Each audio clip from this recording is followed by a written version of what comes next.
Luckily, I had a very patient and very kind school teacher who helped draw me out of my shell. And so I'm forever grateful to her. And so I do this work for a couple of reasons. One, I know if mental health clinicians, counselors, case managers had been in my community, they would have helped me and my family navigate those challenges in very different ways. And the second is this is a way for me to give back to my community, a community who didn't know me, but they showed they cared about me. And so that's why this work means so much to me. So now we're going to transition and we are going to share with you more about StarVista. And I'm really excited to talk to you all about the work that we're doing. So each year, StarVista helps over 44,000 children, youth, adults, and families navigate life's challenges by empowering individuals, inspiring hope, and strengthening communities. And one of our primary goals, I see our screen went away. Where is Amanda? Trying to find her here. Oh, here we go. Here, sorry, here we go. Sorry about that. Here we go. Sorry about that. So one of our goals is to promote and achieve equity for people whose life circumstances have hindered them from realizing their full potential. And we do this by addressing mental health and by being the support that an individual or a family needs. And I'll share with you that one of the things that means so much to me is that I continually hear how our clients often see us as a loving and supportive member of their family that they've never really had. This year, as I shared earlier, it's our 55th year anniversary, and I'm so proud about that. And reflecting back on that time, as you know, in the 1960s, it was a very turbulent time in America, and especially here in the Bay Area. We had the passing of the Civil Rights Act in 1964. We were in the middle of the Vietnam War, and we had the Summer of Love. The drug culture was also in full swing, especially here in San Francisco. In the midst of all this, and you see a picture of her there, Charlotte Ross, she was a pioneer in suicide prevention. And she saw a need and she started StarVista's very first program. It was a 24/7 crisis hotline. And it was actually one of the very first of its kind in the entire nation. It was located in Burlingame. And so it just demonstrates how innovative and groundbreaking our work has been over the years. Today, we have nearly 30 programs, and we're a trusted partner of San Mateo County. And we're setting the standard for mental health care across the Bay Area. And what I'm sharing may not be new for you, but I thought I would just take a moment to recap that StarVista provides services to folks of all ages and stages. And this image right here that you can see shows how our services are distributed. So you can see about 33% of services are provided to adults. Youth services comprise about 45% and 22% are provided to children and to families. At StarVista, we empower individuals. So as an example, each year we provide supportive counseling and drug education to over 1,000 youth and adults who are dealing with some type of substance use issue. And we inspire hope. Every year, our crisis center provides 24/7 crisis support, suicide prevention counseling, and education to over 18,000 people right here in San Mateo County. And we strengthen communities. Our counselors work in over 40 schools across the county, providing support for up to 3,500 students every year.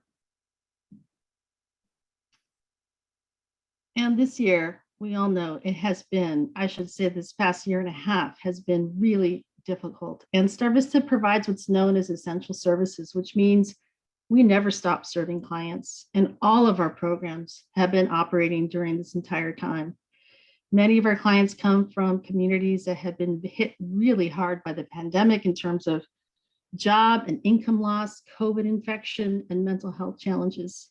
And it's also brought into sharp relief the tech gap in our community, while many of our clients have not been able to use the internet or connect to it. In response, we raised funds for and delivered care packages, food, devices, COVID kits to hundreds of people and community partners to help people stay safe and to get through this really challenging time. And I'm really proud of how quickly our team shifted to our from our normal in-person counseling services to what's known as a telehealth model. In fact, our programs are estimating that in the last year alone, at the low end, our counselors spent at least 16,000 hours delivering counseling and support to clients through telehealth and mainly through phone calls and Zoom meetings. The programs that unfortunately saw a sharp decline in engagement were those that had a lot of in-person group counseling and Spanish-speaking groups. And here you can see an example of some of the work that we're doing. While those were put on hold, we've held multiple Spanish-speaking parenting events on Facebook Live, and our popular Dads Hangout group is in the middle of its 6-week Zoom program right now. So now I just want to turn the floor over to a mother and daughter who we worked with for a couple of years, actually some years ago. And now I think this story will really demonstrate the importance of our programs that support parents on their journeys. And this video will take just a moment to get started. It should be seamless. So wait for Amanda to get it going. All right, and you let me know if you can't hear it. Here it goes.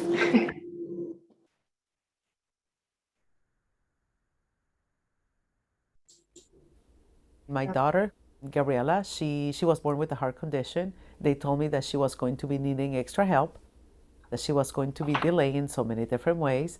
And just dealing with her, it became more and more challenging. She wasn't talking. She showed no interest of playing with other kids, and she was always very aggressive. But all of a sudden, she'll be hitting me. And I felt that we did not have a bond, that we were not connecting. There was no connection at all. Like, she will not come close to me to hug her. Like, she will never say, I love you. It was just mainly, I need this, I need that, and get out of my way. I felt that I was not a good mom, that I messed up. I feel that StarVista helped change my life by really creating that bond with my daughter. We started seeing the social worker, then it was a psychologist, that we were dealing with issues one by one. How to play with her, how to engage with her. There were like the different exercises that they gave me every week. And all of a sudden, like, it worked. And like the first time that she said, I love you, mommy, and we're like, oh my God, this is a different child. She's learning, she's listening. She's a loving little girl. I feel that StarVista empowered me as a person, as a mom, by letting me know the things that I was doing right, and help me understand that you have the good days and the bad days, but it doesn't mean that you're a bad mom. It felt so great to come to a realization that I am a good mom. It took me so long to be able to say that.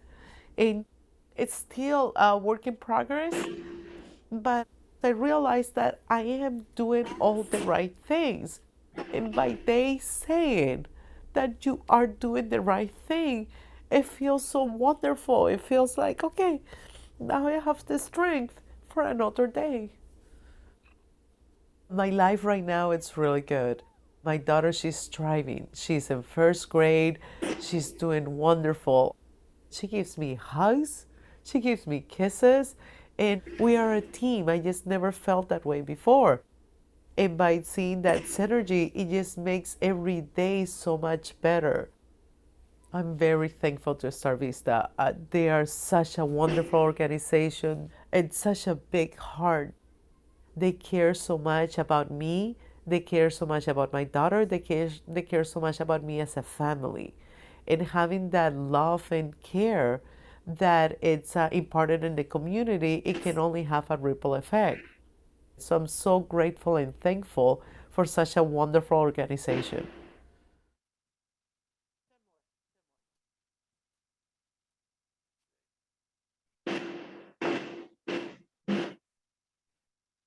I have seen that video several times, as you can imagine, and I'm always so moved and inspired by that transformation. And that's the kind of work that our team is doing every single day. And unfortunately, we have lost funding through First Five, and it has had an impact on our delivery of these services. We've lost specialists and our caseloads have dropped, and we're currently working to adapt and hopefully rebuild the team that is doing this important work. So if we had the right resources, we could serve as many as 30 families. So now I want to transition and talk to you all a little bit more about how we as an organization responded to the pandemic and to the crisis. Again, our longest running program is the Crisis Center, and it continues to be busier than ever. In the month since March 2020, we had a 25% increase in phone calls, which translates to about 300 more calls a month and over 4,000 more calls last year compared to previous months, which really speaks to how much stress our local community was experiencing. And the calls average about 4 minutes longer than the past, and 1 in 4 were related to the pandemic. Knowing that people were struggling earlier this year, we wanted to make sure that our communities knew how to reach us. So in May, which is Mental Health Awareness Month, we ran our first ever yard sign campaign called Mental Health Matters. And between April 29 and May 31st, we distributed about 85 yard signs and posters to all corners of the county. And these signs and posters are reusable, and we plan to run this campaign again this next May. We continue to build hope and resilience by adapting our programming. So as an example, this is our Health Ambassador program for youth. You can see a picture of them right there, and it has actually been thriving during the pandemic. It's a true bright spot here. And this program is a semester-long program. It's designed to train high school age youth about mental illness, when and where to seek help, and how to help others. And these youth became our allies in fighting the stigma around mental illness that continues to threaten the lives and livelihoods of people across our county. Because this program actually went from being in person at a specific school location to being virtual, our cohorts actually doubled. And so now youth are able to join from all over the county, and we're able to train about 60 youth a year. So now I want to turn the floor over to a youth who we connected with during the pandemic, who completed this program. Her name is Vivian, and she's going to tell you about her journey following her friend's death by suicide and how she found hope and resilience in herself and is now helping others. And so we have another video that we want to share with you, and it will take a moment just to get it started.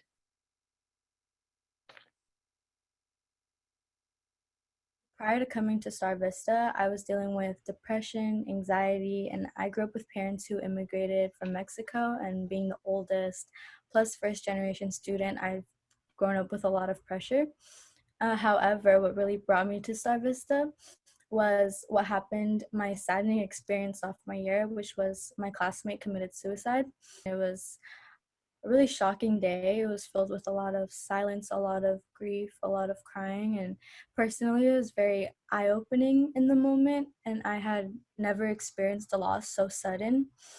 I felt that I could do more for myself, for my friend. I felt a lot of anger. I felt like just there could be more that could be done for her and for myself. Like there could have been someone who recognized the signs. I felt responsible in the sense that like, oh, I could learn more to help, or I could learn to help someone else and educate somebody else as well as myself.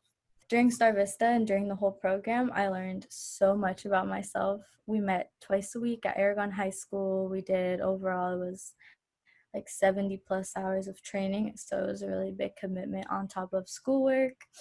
We did icebreakers, we did workshops, we did art, we did journaling, like so many different things that it really, it was never boring. It was very interactive.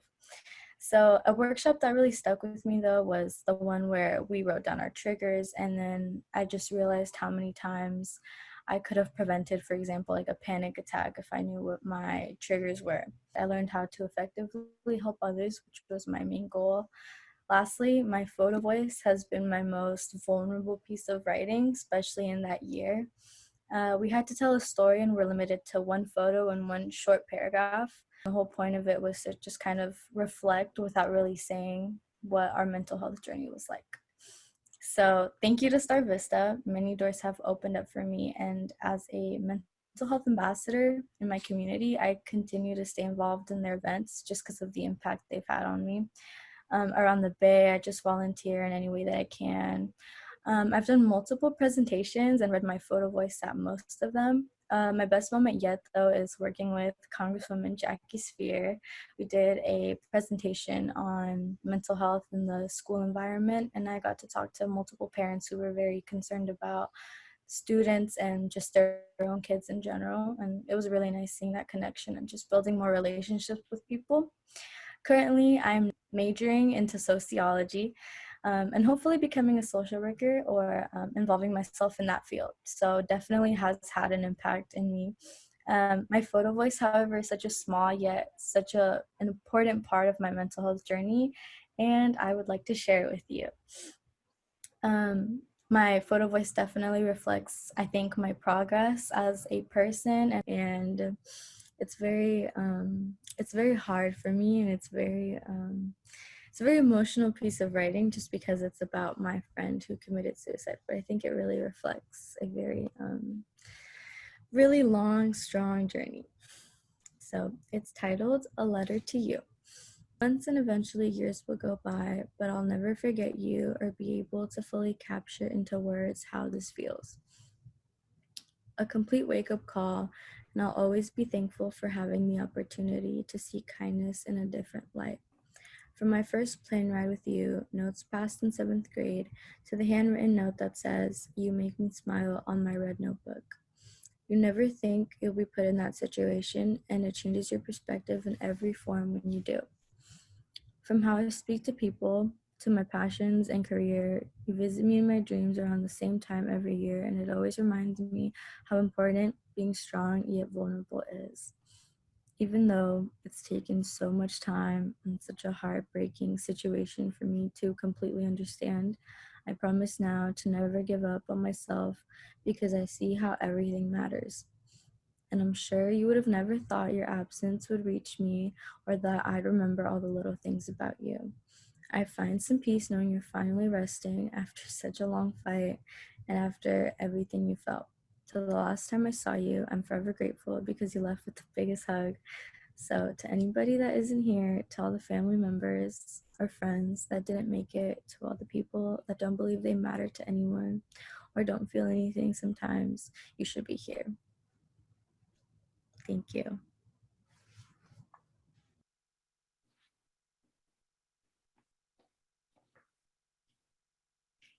So that story is so powerful, and Vivian is such an incredible young woman, and I'm excited to see where her journey takes her.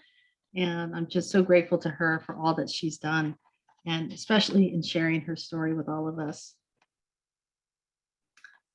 So now to transition a little more, I want to share with you how we as an agency continue to grow and keep pace with the community's changing needs.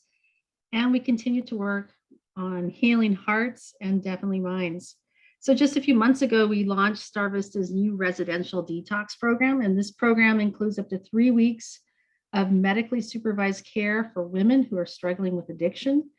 And this is often an overlooked population. Many of these women are mothers, and often getting treatment means reuniting with their children.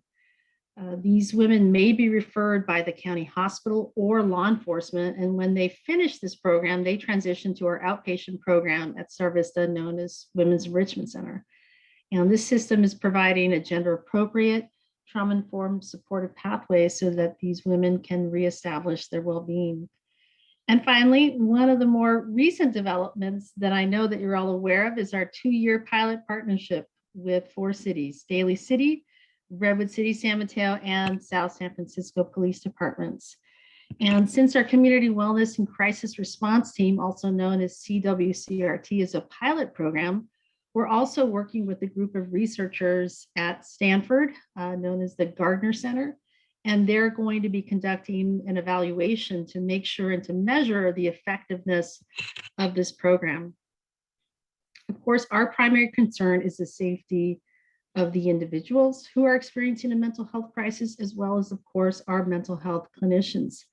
And there are other programs that are similar that are operating in the county, and you might very well know about them. There's the SMART program, and there's also PERT. Our goals are to improve the mental health and stability of our county residents, improve law enforcement response to individuals who are experiencing a mental health crisis, and to minimize the need for emergency responses, services, and contact with the criminal justice system. So our initial plan for how these clinicians will operate is that they will be dispatched at the same time as law enforcement. And in the field, they'll provide early intervention, referrals for psychiatric assessment, and they'll ensure follow-up to support the person who's experiencing a mental health crisis.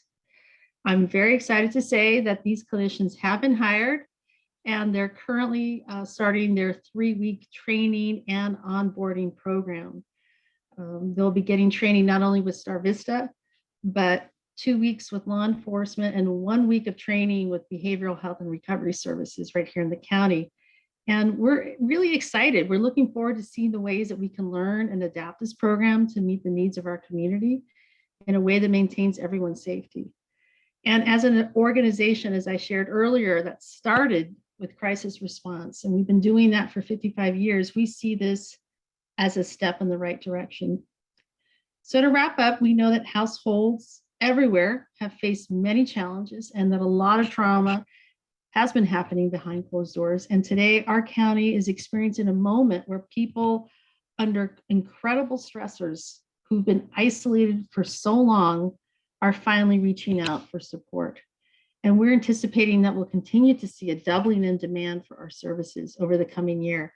And to face this demand, we know that we'll need more case managers, counselors, bilingual clinicians all across the agency, and we need support in the form of and trainings. And so our programs can continue providing high quality remote and in-person services. And we also want to expand staff pay and benefits opportunities for rest so that they can stay healthy and continue doing the important work that they're doing. So I want to close with saying I dream of the day when every person with a personal or mental health crisis receives immediate life-saving support. Families and children in crisis who need food, jobs, or shelter will have their needs met, and all youth have a safe, secure home and the support that they need to become self-sufficient adults. And our community is healthy, strong, and thriving. And here is a picture of our amazing staff with Amanda there in the center. I'm so proud of this team and all the work that our staff do every single day in serving the community. So with that, I'm happy to take any questions. I know there was a lot that I covered. I know a lot of you have an interest in our community wellness crisis response team. So very happy to just open it up and see what feedback or questions you may have. And so what we're going to do is, if you would please raise your hand, we'll answer questions then in the queue as they come in. And I really would like to thank you. That was, I had to go get a Kleenex because those 2 videos just had me had teary. All right, so we've got our first question with Gail. And Gail, you're muted. Right. Well, it's sort of 3 together, but I guess I'm asking about the whole relationship of the clinicians with law enforcement. Should they be prominent, like, take the initiative in responding to a crisis? Is it true that they don't want to respond? I've heard that they don't want to be involved. That it's hard to get people to do it. And I guess, should they be with or instead of law enforcement? So it's kind of all around the relationship with law enforcement. Yeah, I so appreciate that question, Gail. And I know there are multiple parts to it, so let me know if I don't cover quite everything. So I'm thrilled to say that we have hired the 4 clinicians to be embedded with each police agency. These clinicians I've met them last Friday when we started their training, and they are absolutely excited to be part of this pilot. And the way that the program will be beginning is that it is truly a co-response model. So once a 911 call comes in, the dispatcher will notify our mental health clinician. and they will go to the scene separately from the police officer. So the police officer will arrive in their police vehicle, and our mental health clinician will arrive separately in actually a county-owned vehicle. So they'll both arrive at the scene, and once the police officer assesses the scene and ensures that it's safe for our clinician to engage with the individual, they will go ahead and do so. And so at that point, the police officer will stay on scene, but they will not be directly interacting with the individual or the family who may be experiencing that crisis. And so that is, there are still nuances and parts of, from what I'm understanding, that law enforcement has certain policies and procedures that they have to follow. But from everything I have heard from the police chiefs who are involved, the mental health clinicians who are involved, they're really excited and proud to be part of this effort here. And there's certainly other models that are out there. And this one is the one that had the buy-in from all of the different community members who were there. Did that answer your question, or was there another part to that that I could address? I'm Well, just going to add on to that, if I would, because could you expand a little more on who made that decision? For which part, Susie? For the last part where you're talking about there was the buy-in from the communities. Who are those communities? Right. So the folks who helped kind of shape that were, I think, members from, as I understand it, because StarVista came to this after behavioral health and recovery services was at the table. So from the county members, city representatives, behavioral health and recovery services, and law enforcement. So our next question is Nancy Crampton. I think Jim wants to talk. Hi, this is Jim Crampton. Pardon me, I'm just finishing a little salad. Very impressed with what you described your group does. Can you tell us more about how you're financed and how we might get involved? I'm so sorry, your audio cut out there for a moment. I didn't quite hear what you said. He was asking Can you about hear your me now? finance. How are you financed? Oh, you mean as the organization as a whole? Yes. Oh, Yeah. sure. Yeah. So we partnered quite a bit with San Mateo County. So, and we also have quite a bit of federal funds that we receive. So it's about 78% or so of our funding comes from government contracts, whether it's city, the county, or even state. And again, like, as I mentioned, federal funds that we get for some of our youth residential programs. We also have quite a bit of funding that comes in for that we get through grants, unrestricted funds, and donations. So we really strive to have a diversified funding source for our organization.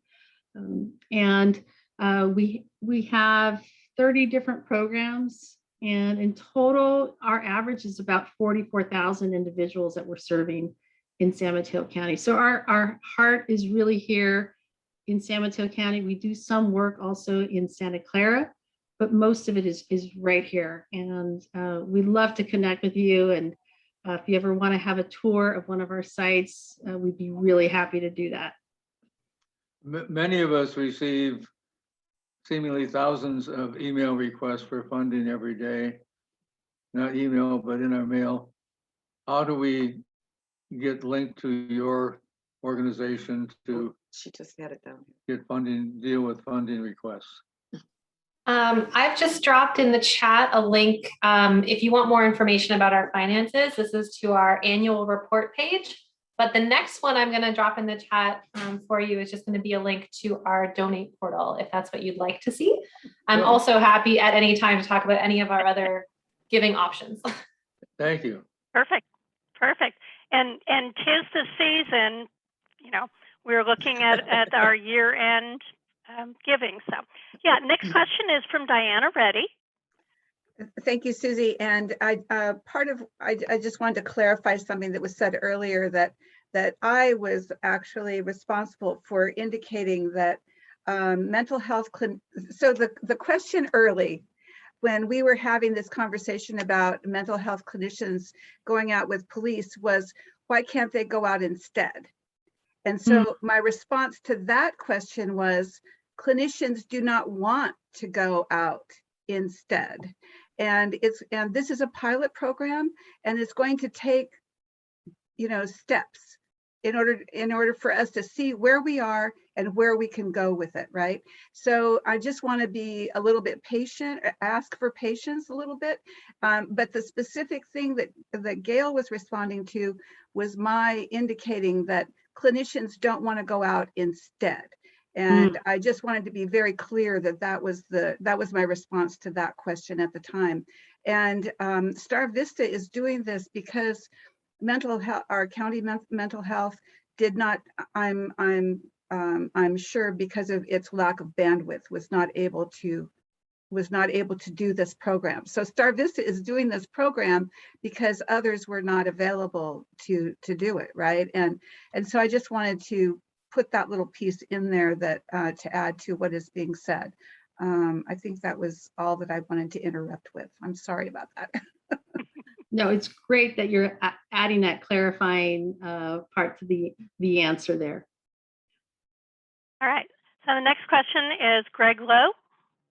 Hi, could you explain a little more what kind of psychological techniques and approaches you use? Absolutely. So that's a great question. So we serve at StarVista all ages and stages. So from early childhood to youth to adults and beyond. And so it really depends on the population that we're serving. So if it's in the early childhood community, meeting birth to age 5, we use the child-parent psychotherapy model, really focusing on the attachment between the parent and the child. And that one video that you all saw, we use that child-parent psychotherapy model to support that parent-child relationship. We really see that as being critically important. When it comes to behavioral health, there are other models that we're using, such as motivational interviewing and more. And so there are different mental health models that we're using with the different populations that we serve. When it comes to crisis intervention, that team there, whether it's on the suicide prevention hotline or the teams now that'll be going out into the field, they're very trained in de-escalation. And in fact, the mental health clinicians who will be part of this new community wellness crisis response team, they're getting 3 weeks of intensive training. And part of that is being delivered by behavioral health and recovery services in teaching them how to de-escalate a situation, how to do psychological assessments in the field, and seeing if an individual might need more supportive services. So it really spans, from birth all the way up through adulthood. And we've been doing it for a long time, and especially when it comes to crisis response. All right. Next question is from Marshall Denowitz. Hi, that was a great presentation, very informative. I hope I misheard something. Did I hear you say you lost funding for some of the early childhood work? Yeah, I'm Say sorry. that a little? Yeah, you didn't mishear me. Part of what's happened is for our early childhood funding, a lot of that comes through First 5. So you may know in California, there's a Proposition 10, which is a tobacco tax. There are less people smoking in California, which is great, right, for health and wellness. But it means there's less tax dollars then that are going through First 5 and then funding these important programs. So First 5 throughout the whole state, they're all seeing declining revenue sources. And because of that, we do have less funding for our home visiting programs for early childhood. So we have mental health clinicians who actually do that parent-child work in people's homes. They travel anywhere in San Mateo County, and there's just less funding to do it. So that is just a sad kind of fallout really from that. And I think First Five is anticipating losing almost all of their funding within the next few years. So we'll need to ramp up our fundraising efforts to keep those important programs going. These are highly trained mental health clinicians, parent educators. They also do a lot of groups, but there is just less funding for that. So, but thank you for your question. I'm really passionate about early childhood mental health, and it's sad that there's, not as much revenue for that. Let me add on with a funding question there. Are you not eligible for the funding?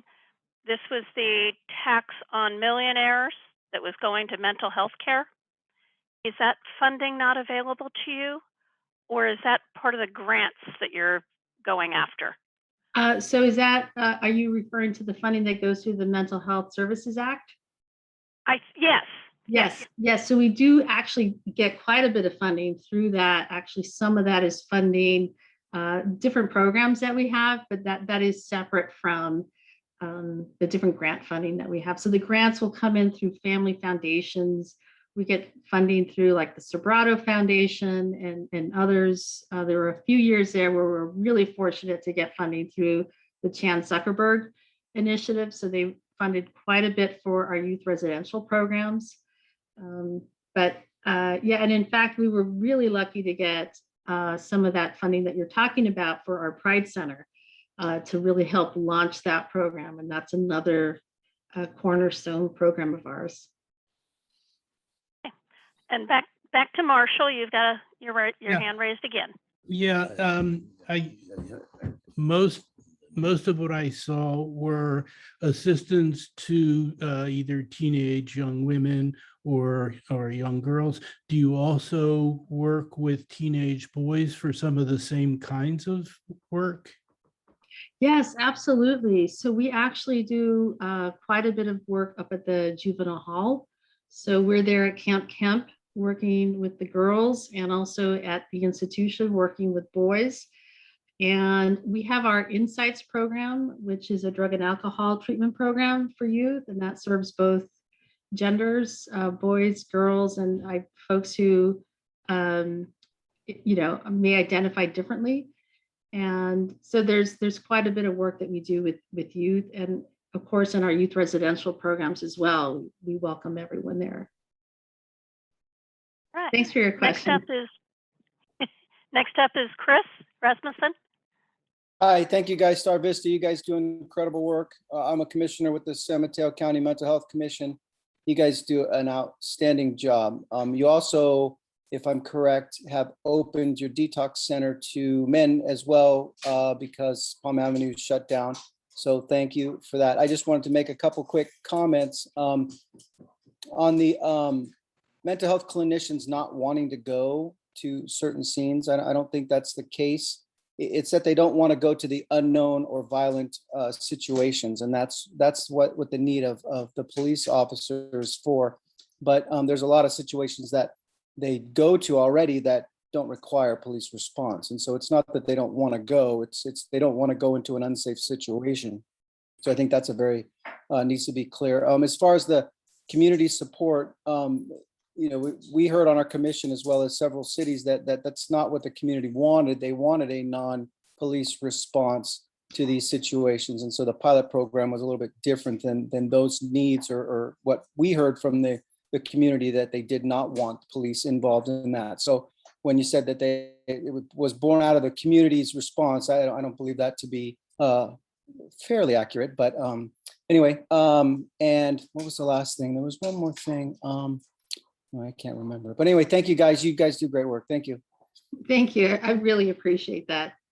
And yes, this is a starting point. And as we've joined this effort, and I've been hearing more from different representatives from the community and hearing exactly what you're talking about, the different desires, right, of having no law enforcement go out, just having a mental health clinician go out. So I completely hear that.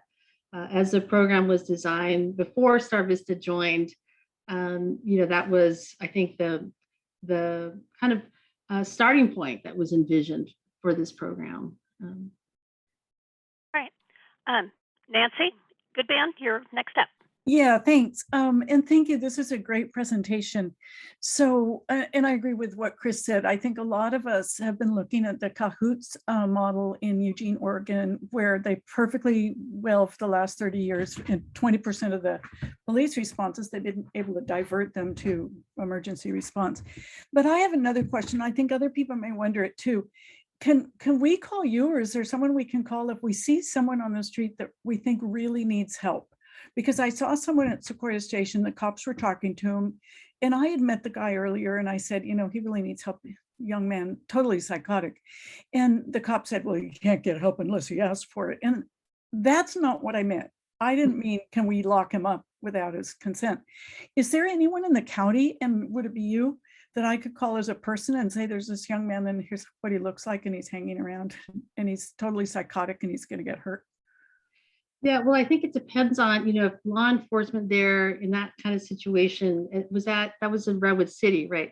Yeah, Redwood City. Right. Yeah. So, things might change now that we're launching the CWCRT program. And so that is an exciting thing where currently, because right now the mental health clinicians are getting training, they haven't formally launched into the fields yet. So we're anticipating later in this month, maybe the very first week in December, that they'll actually start going into the field. So I think we'll start seeing a different way for them to handle those situations that you're describing.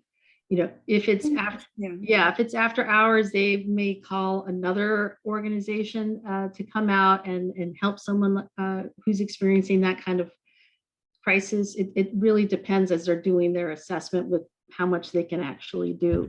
Well, they certainly weren't assessing. They just made him pick up his garbage, throw it away. Oh. And the guy wandered off. He had given me his little Bible, so I give it back to him. And I said hi several times. But right now, and this is more a general question, if there's someone really hurting out in there in the county and it's not a relative or whatever, is there anyone I can call besides the police? Well, it depends how they're hurting, right? So if it seems like they may be in crisis, one option might be to call our crisis hotline. Okay. I know oftentimes maybe Amanda can put that number in the chat. Okay. But they can also be helpful in letting you know of other resources that might be available where you might be calling from. Okay. So again, here's another, the FAST program also works there.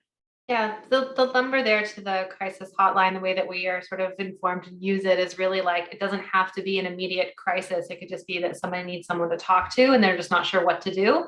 The trained counselors on the end of the phone are so supportive, and they know all about our other programs too and other resources in the county. So if it's not a program that StarVista provides, maybe they know of something else that they could point you to, or the person who's receiving this phone number. And this is the phone number that we included on our yard signs for our Mental Health Matters campaign. So that it's just trying to get that number out there. Okay, next time I see him, I'll say, is it okay if I call a friend? And can I say, Nancy, I'm just touched and really inspired that you are looking out for a community member and trying to find a resource for them, given how challenging, as we were just talking about COVID, the pandemic, all the stressors that people have been facing. I mean, I think we're all local here. I live locally here in San Mateo County, and I see how stressed out everyone is driving on El Camino or the freeway. And so to just hear that you're, looking out for a community member, it's a nice message to hear. He was a really different type of person than most of the people that I see hanging out, because he was just really young, very young, and just said things, earnestly asked some questions, and then started talking nonsense, but in a very outspoken way. Okay. So Sarah, I want to ask a question now, with kind of leading into, you were talking about the hours. So when will the clinicians be working with the police? I'm assuming it's day hours, but isn't that not, I mean, in my experience, I have a brother that's schizophrenic. His worst hours were always at, midnight, 3 a.m. Mm-hmm. Mm-hmm. So I was curious, is that true that they will be out on daytime calls? And what about evening, weekends? Is that maybe a plan for the future? Yes, I think when, and Diana may know more about this because I believe may have been more involved in the early planning stages of all of this. But as I understand it, originally when the vision for this pilot program came to light, the hope was to have clinicians there after hours. And as I understand, it was hard for BHRS to hire clinicians, to hire individuals who wanted to work those types of hours. So I think there was a lot of negotiation that was happening during this past year or so as we've been trying to hire folks. I mean, it is really difficult to hire people right now. It is just really challenging. And so I think a compromise was made to have clinicians working more regular work hours, if you will. I do know in one of the cities, the clinician, she's identified herself as more of a night owl. So they're actually going to shift her schedule. I want to say that's in Daly City. But the hope is to have folks there working later hours. So you're exactly right. I think this is, again, it's a starting point for us. And as I think that they look at the data of when calls are coming in and how, the response is working, I think, hopefully there'll be more funding to have clinicians working later hours and over the weekend. Appreciate it. All right, Gail, you've got a question. Well, yes, I'm just wondering, it's a slightly different aspect, but sometimes you see people who are unhoused sleeping in a doorway when it's very cold, or in my neighborhood, there's somebody always sleeps in his car and I have no idea what's going on. And you wish you could ask, or you wish you could help. But if you call the police, I'm afraid it'll cause the person more trouble than they already have. Do you have any suggestions? In the county, we do have the core service agencies. So there are fantastic nonprofits, like Samaritan House is an example. I don't have the number. There's a main number to reach the core service agencies, but it's throughout San Mateo County. And it's a great entry point for getting people referrals and resources. I will say that is one thing that is incredible about our county is that it's very collaborative across for-profit, nonprofit, and with government agencies. And so, Amanda, you're pretty amazing. You just found that so fast and you just put it there in the chat. Okay, There we go. that would mean I would go home and look on my computer but then only in the daytime, because I always see these situations at night. If I do see them, I see them at night. But this is something I would check on my computer during business hours. And it seems like Chris Rasmussen here is also an amazing person who listed here the contact info for Life Moves Downtown Streets team. So you might just click on those and download that information. But thank you, Chris, for putting that in there as well. I mean, there really are a lot of different resources here. And it might be helpful to go there and try to print out any information that you might need.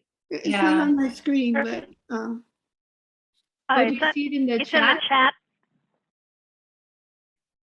Gail, if you look on the bottom, there's a chat button. There it is. Yeah, I missed that. Yeah. All right.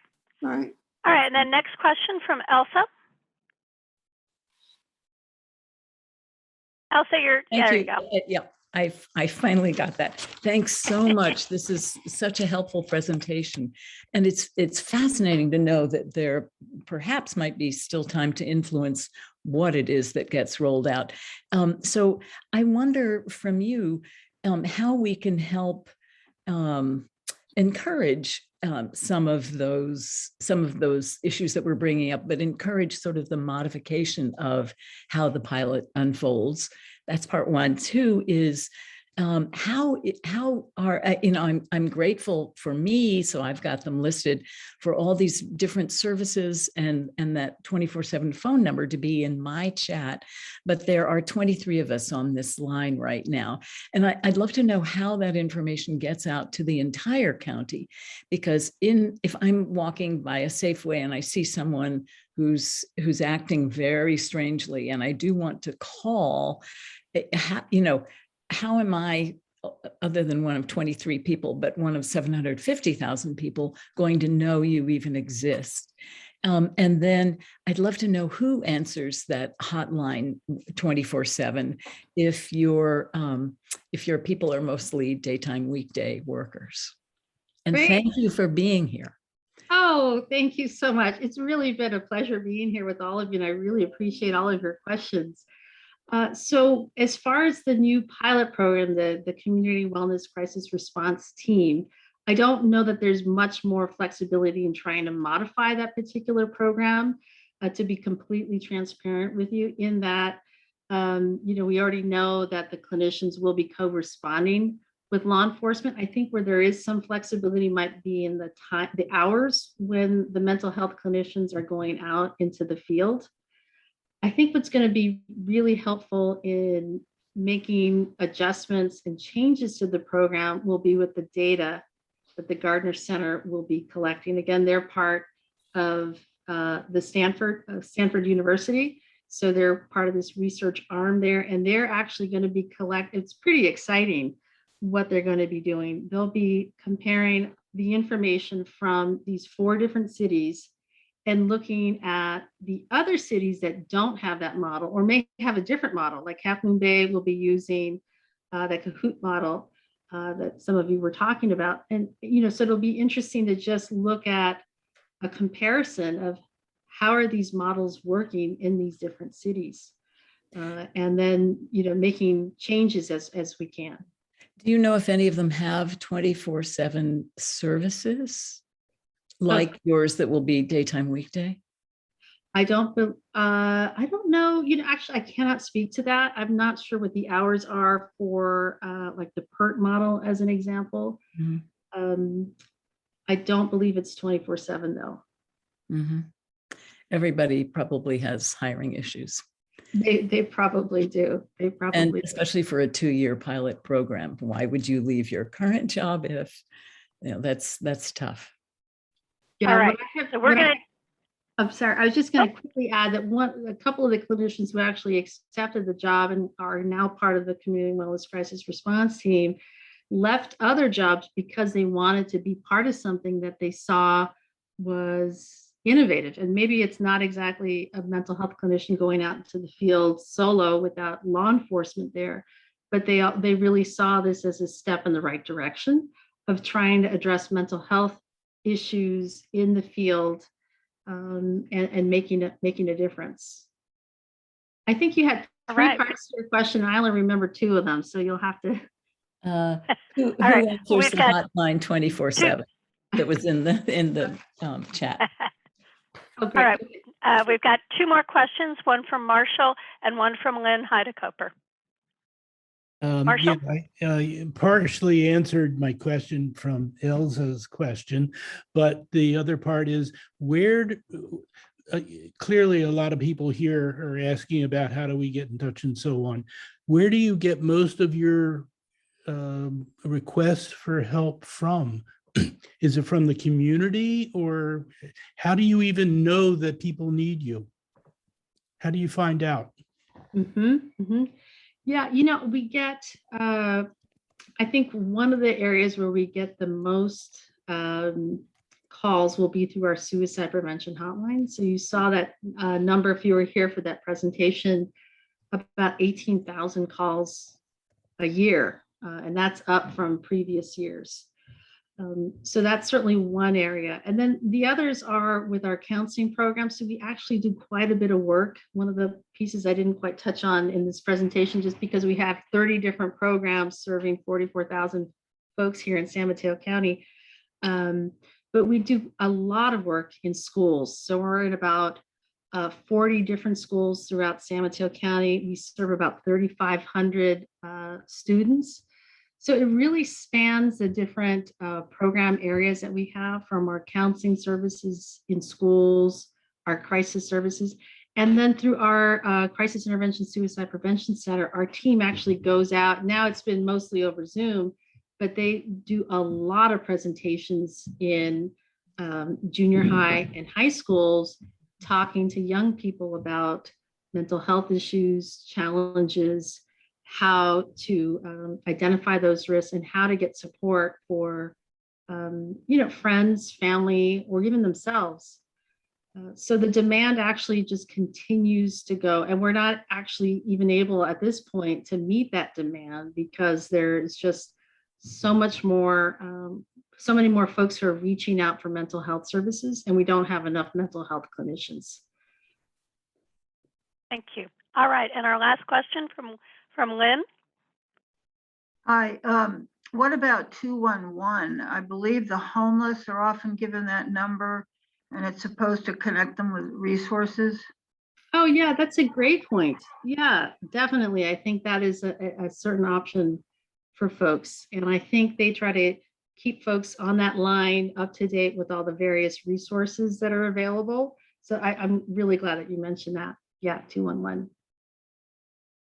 Well, great. I'm going to say thank you. This was just an incredible introduction. And I'm really hoping that we can get you to come back in a year or so and tell us, how's the pilot going? We're going to be ears open, listening for, what's going on with this, because I think we're all really interested. And Diana, you have one last word? And then Just to say, for those who have concerns and have expressed concerns, this is truly seen as being only the beginning. Mm-hmm.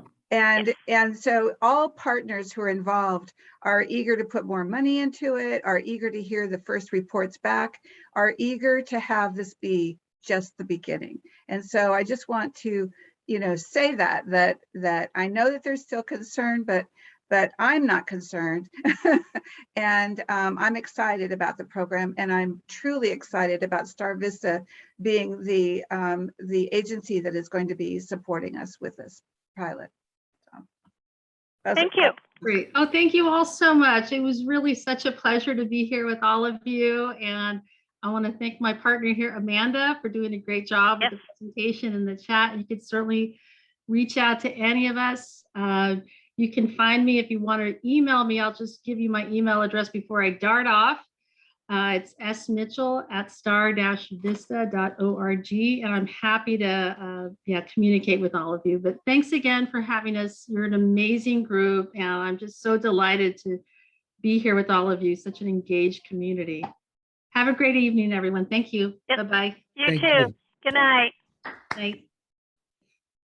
All right. Oh, that was just amazing. And we're going to be continuing our talk about mental health in the start of the year, because there's just so much more that we can learn and find out about. All right.